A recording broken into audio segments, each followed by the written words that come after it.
Martes 3 de marzo. Qué alegría, qué bendición poder compartir las Sagradas Escrituras y la reflexión de la misma a través de este medio de la red social como es YouTube. Reciban todos un cordial saludo.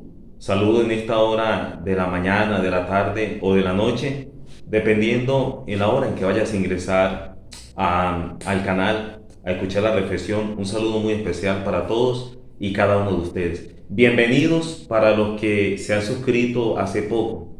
Invito para quienes no se han suscrito que se suscriban.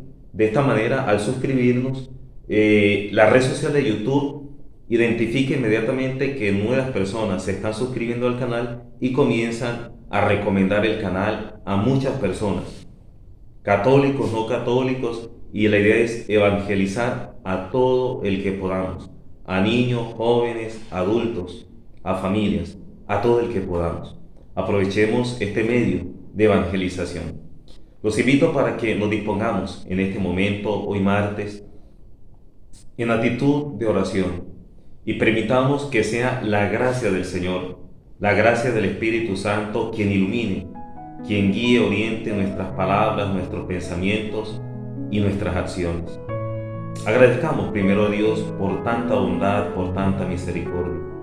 Te alabamos y te bendecimos, Dios mío, por todo lo que has hecho por nosotros, Señor. Bendito sea, Dios mío, por el pan de cada día. Alabado seas, mi Señor, porque a pesar de nuestra fragilidad humana, nos amas, nos motivas y nos invitas a seguir adelante. Gracias, Dios mío, por todos los jóvenes que hoy han recibido la bendición de verse libres de ataduras, de complejos, de vicios. Gracias, Dios mío, por todas las personas que estaban buscando un trabajo y hoy lo han encontrado. Bendito sea, Señor, alabado sea, Dios mío, por nuestras familias, tal y cual son, con sus defectos y con sus cualidades, con sus carismas. Esa familia, Señor, que nos has regalado con sus gracias, con sus bendiciones y también con sus pecados. Es la familia que has escogido para nosotros, Señor. Gracias, Dios mío, por todas las personas que estaban enfermas en la mente, en el cuerpo o en el alma y hoy has recibido la sanación. Bendito sea, Señor, por todo lo que has hecho por nosotros, por nuestras familias y por estar aquí presente, Dios mío. Gracias, Señor, por darnos la oportunidad de escuchar las Santas Escrituras a través de este medio. Te pedimos humildemente, Señor, que la fuerza que viene de ti, la fuerza del amor, ilumine cada pensamiento, cada palabra y cada acción. Ven, Espíritu Santo, y llénanos de ti. Ayúdanos, Espíritu Santo, a comprender las Santas Escrituras. Dios mío, regálanos, Señor, el don de la sabiduría. Regálanos, Dios mío, el don de entendimiento, la capacidad de comprender, de asimilar, de acoger y de poner en práctica lo que ellas contienen. Dios mío, regálanos cada día un deseo ardiente y grande de estudiar, de meditar y de leer las Santas Escrituras. Que cada día nos entusiasmemos y al leer tu palabra, Dios mío, al escuchar tu palabra a través del texto sagrado, nos animemos en llevar una vida entregada en el amor, entregada a ti, Dios mío, y a los hermanos.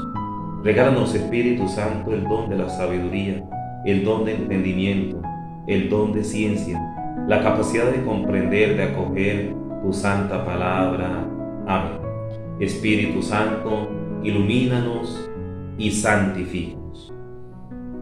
Vamos a escuchar en la primera lectura en este día de la profecía de Isaías, del libro de Isaías, en el capítulo 1, versículo 10 y de los versículos 16 al versículo 20.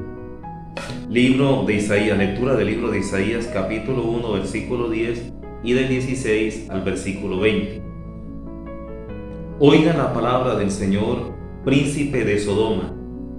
Escucha la enseñanza de nuestro Dios, pueblo de Gomorra. Lávense, purifíquense, aparten de mi vista sus malas acciones. Dejen de hacer el mal, aprendan a hacer el bien. busquen la justicia, socorran al oprimido, protejan el derecho del huérfano, defiendan a la viuda. Vengan entonces y discutiremos, dice el Señor. Aunque sus pecados sean como escarlata, quedarán blancos como nieve. Aunque sean rojos como la púrpura, quedarán como lana. Si saben obedecer, comerán de los frutos de la tierra. Si rehúsan y se rebelan, los devorará la espada. Ha hablado la boca del Señor. Palabra de Dios. Te alabamos, Señor. Al que sigue buen camino, le haré ver la salvación de Dios. No te reprocho tus sacrificios, pues siempre están tus holocaustos ante mí, pero no aceptaré un becerro de tu casa, ni un cabrito de tus rebaños. Al que sigue buen camino, le haré ver la salvación de Dios. ¿Por qué recitas mis preceptos y tienes siempre en la boca mi alianza? Tú que detestas mi enseñanza y te echas a la espalda mis mandatos. Al que sigue buen camino, le haré ver la salvación de Dios. Esto haces y me voy a callar. ¿Crees que yo soy como tú? Te acusaré, te lo echaré en cara. El que me ofrece acción de gracias, ese me honra. Al que sigue buen camino, le haré ver la salvación de Dios. Al que sigue buen camino, le haré ver la salvación de Dios. Tomado del Santo Evangelio según San Mateo, capítulo 23, versículo 1 al versículo 12. En aquel tiempo Jesús habló a la gente y a los discípulos diciendo: En la cátedra de Moisés se han sentado los escribas y los fariseos.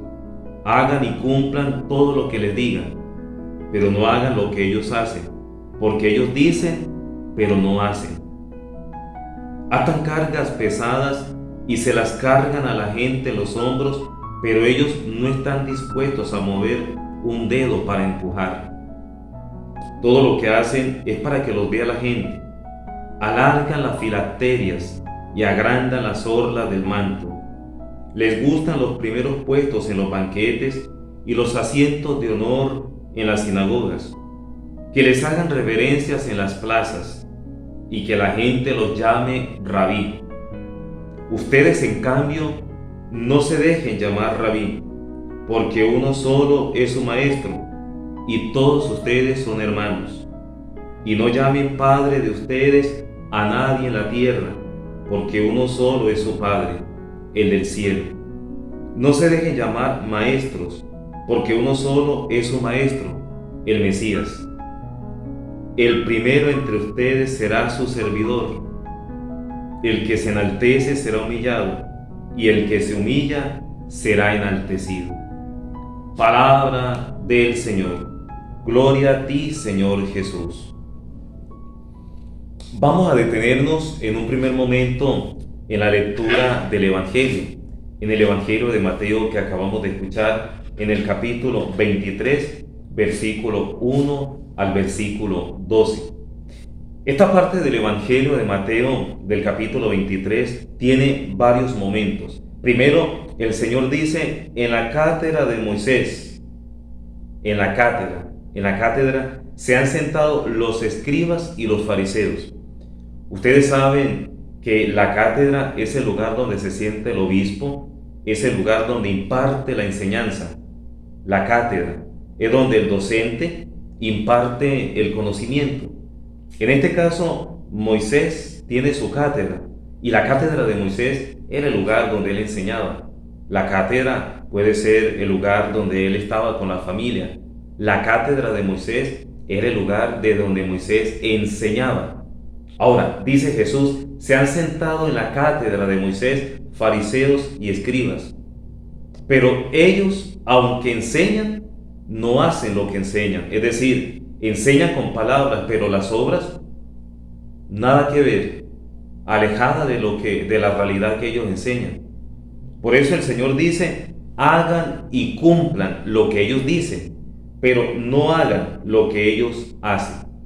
Entonces, la primera invitación que nos hace Jesús es, hoy, primero, tiene que haber una coherencia entre lo que yo digo, entre lo que yo creo y lo que yo hago. Esta coherencia de vida ayuda mucho y sirve de testimonio para los hermanos. El papá, la mamá, el abuelo, el tío, los sacerdotes, somos los primeros que debemos dar ejemplo con nuestra manera de hablar y sobre todo con nuestra manera de actuar. Si yo le digo a mi hijo, en el caso de ustedes, los papás, o el abuelo le dice al nieto, o el papá le dice al hijo, a la hija, vaya a misa, pero si no vas a misa, ¿cómo vas a enseñar a tu hijo, a tu hija, que es importante asistir a la Santa Misa? El ejemplo entra por los ojos, el ejemplo comienza en casa.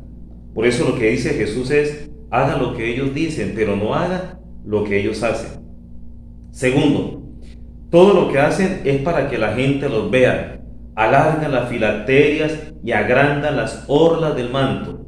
Le gustan los primeros puestos en los banquetes y que la gente les haga reverencias. La invitación número 2 que nos hace hoy Jesús en el Evangelio es: hagamos las cosas con humildad. No seamos hipócritas. No tengamos doble cara. Aquí juega un papel importante la recta intención. ¿Cuál es la intención? ¿Cuál es el motivo que me impulsa a actuar, a hablar, a callar? ¿Qué es lo que a mí me motiva? Porque podemos correr el riesgo. Lo que a mí me motiva es que la gente me vea. Lo que a mí me motiva es quedar bien con la gente. Lo que a mí me motiva es, ¿y dónde queda la sana intención? O como llamaban los padres espirituales, la recta intención. Aquí la recta intención es importantísima. Por eso la Madre Teresa de Calcuta decía, haz de lo ordinario de cada día algo extraordinario, para agradar a Dios, para servir a los hermanos de corazón y para la propia santificación, no para que me vean. Tercero, dice Jesús, ustedes no se dejen llamar rabí, no se dejen llamar padre y no se dejen llamar maestros. ¿Sí? No se dejen llamar rabí, porque esto tiene que ver con lo que acabamos de decir, la recta intención. En el tiempo de Jesús habían rabinos, que eran los maestros de la ley, pero muchos de ellos lo hacían de una manera lastimosamente arrogante, creerse maestros, creerse tal vez más que los demás. Ojo, voy a detenerme en esta parte del Evangelio para que lo entendamos muy bien. Jesús dice, ustedes no llamen Padre a nadie en la tierra, no llamen Padre, repito, a nadie en la tierra, porque uno solo es su Padre, el Padre del cielo. Aquí está haciendo referencia a Jesús. Hoy mucha gente no católica, incluso católicos que leen esta parte del Evangelio, toman decisiones aceleradas, decisiones que no van con el contexto y dicen, pero entonces no debemos llamar padre a los sacerdotes, hay que llamarlos sacerdotes. Y me he encontrado con personas que a mí me han dicho, sacerdote, ¿cómo le va? Personas católicas, sacerdote, ¿cómo está? ¿Por qué? Porque la Biblia dice, Jesús en el Evangelio dice, no llamen Padre de ustedes a nadie en la tierra. Ahora, vamos a esclarecer qué es lo que está tratando de decir Jesús.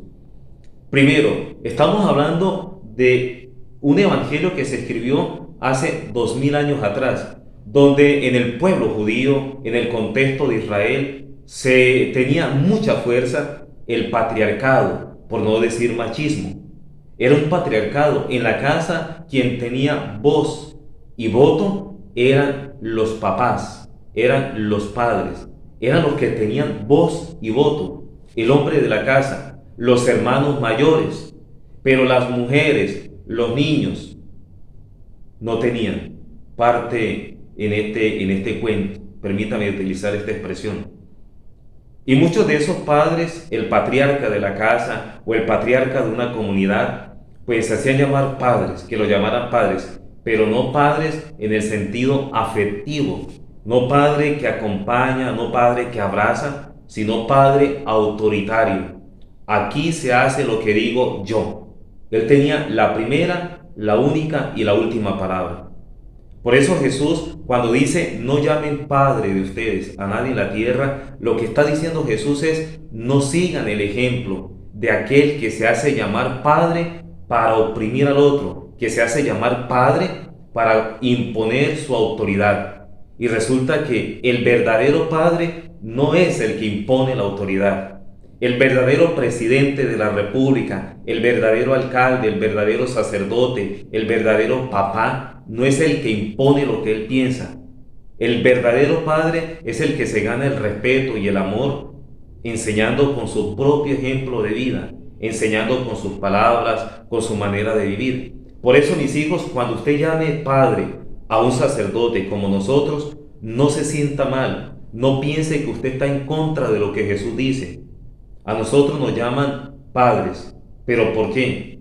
Porque el padre es el que corrige, el padre es el que ama, el padre es el que engendra también, el padre es el que orienta, el padre, el papá, es el que debe defender a sus hijos y el que le enseña con su propia vida lo que debe ser los valores humanos y los valores en Dios, los valores cristianos.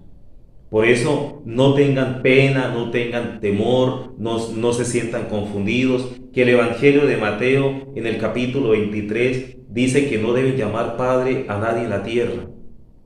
Reitero, en el tiempo de Jesús existía el patriarcado y el papá, el padre, era el autoritario, el que decía esto es blanco y así fuera negro, tenía que ser blanco y todos los de la casa tenían que decir sí, es blanco.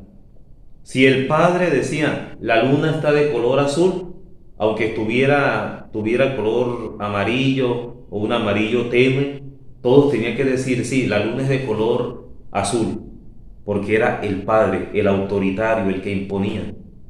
Pero Dios nos ha enseñado que es un padre, pero un padre de misericordia, un padre que nos acoge, que nos abraza.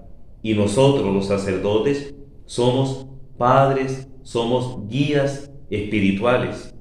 Por eso también se nos dice cura, porque sanamos el alma. No sanamos una herida física, sino que sanamos algo mucho más delicado y mucho más grande. Sanamos el alma, esa alma herida por situaciones, heridas por una falta. Sanamos el alma. Somos padres y padres espirituales. Y termina diciendo Jesús en el Evangelio, el primero entre ustedes será su servidor. El que se enaltece será humillado y el que se humilla será enaltecido. Esto último del Evangelio nos ayuda a comprender todo lo que Jesús venía diciendo a lo largo del Evangelio que escuchamos hoy, del capítulo 23, versículo 1 al versículo 11. Y el versículo 12 es este: el que se enaltece será humillado y el que se humilla será enaltecido. Esto complementa y sintetiza todo lo que Jesús dice hoy en el Evangelio. Sí, que no nos dejemos llevar por la soberbia, que no nos dejemos llevar por el autoritarismo, que no nos dejemos llevar por una vida desordenada, una vida de apariencia. A Dios no le gustan las apariencias. Él nos conoce como nosotros somos. Ante Dios no podemos aparentar nada, mis hijos. Somos lo que somos. En la casa seamos luz, en el hogar, en el trabajo, seamos luz. Y miren que la primera lectura de Isaías es una invitación que nos hace Dios. Dice el Señor por medio del profeta: oigan la palabra del Señor, lávense, purifíquense, aparten de mi vista sus malas acciones, dejen de hacer el mal, aprendan a hacer el bien, busquen la justicia, socorran al oprimido, defiendan a la viuda. Es una invitación que nos hace el Señor a tener una verdadera conversión. Y el tiempo de Cuaresma es un tiempo privilegiado, un tiempo, un espacio que Dios nos regala a través de su iglesia para que estemos unidos a Él. Y al estar unidos a Él, pues debemos dejar ciertas actitudes que van en contracorriente con los principios que el mismo Dios nos invita a tener en cuenta y a practicar. El amor, la justicia, la verdad, la humildad, el ser sinceros los unos con los otros. Hemos repetido con el salmista: al que sigue buen camino, le haré ver la salvación de Dios. Al que sigue buen camino. La cuaresma es un camino. La vida es un camino que debemos recorrer. Es un camino donde hay tropiezos. Pero Dios nunca te ha dejado solo, jamás. Y Él nunca te va a dejar solo, nunca te va a dejar solo. Yo te invito para que cada día, con ánimo, con fe, con humildad, con alegría, con firmeza de propósito, sigamos avanzando, sigamos caminando. Porque la vida es un avanzar, es un caminar. Te invito para que sigas en oración, te invito para que tengas paciencia en el hogar, te invito para que con humildad reconozcas en qué estás fallando y reconociendo nuestras faltas, podamos hacer un examen de conciencia y podamos mejorar, como dice hoy Dios a través de Isaías. Para que dejemos de esta manera de hacer aquello que no nos conviene, que nos hace daño, que hace daño a los demás. Cambiemos aquello y hagamos el bien. Y la bendición de Dios Todopoderoso, Padre, Hijo y Espíritu Santo, descienda sobre ustedes, sobre sus familias, y los acompañe siempre. Amén.